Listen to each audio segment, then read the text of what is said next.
Ассалаумағалейкум достар, бүгін біз компьютерді жаңадан қолданушылардың бір кеңінен таралған қателігін талқылайтын боламыз. Бәлкім сізге осы экранның скринін жасау керек болатын жағдайлар жиі кездесетін шығар. Ондай кезде сіз көбінесе телефоныңызға алып осы экранды суретке түсіруіңіз мүмкін.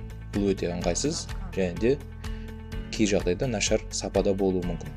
Экрандағы заттар дұрыс көрінбей қалуы мүмкін. Бізде пернетақтамызда print screen деген батырма бар. Бірақ оны міне мен көріп отырсыздар, бірнеше рет басып жатырмын, ештеме болып жатқан жоқ. Сонда осы print screen қайда кетіп жатыр?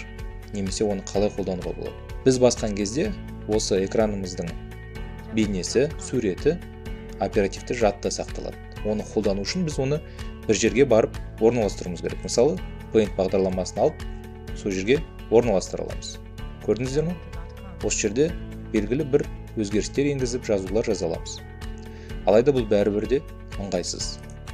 Сол себепті Windows-тың өзінде қайшы деген, яғни ножницы деген бағдарлама бар.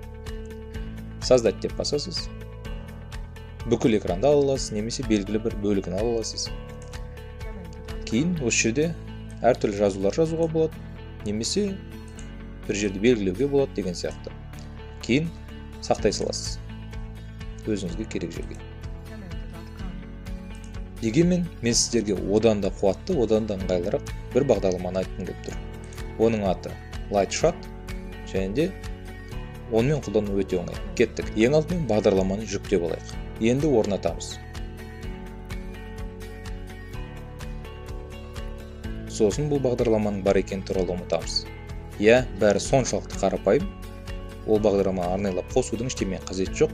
Енді біз print screen батырмасын басқан кезде бірден бағдарлама іске қосылады. Өзімізге суретін алу керек болған қажетті аймақты белгілейміз. Және де қажетті баптаулар жасай аламыз. Мәтін қоса аламыз. Жазу жаза аламыз. Тағысын тағы. Өте қарапайым,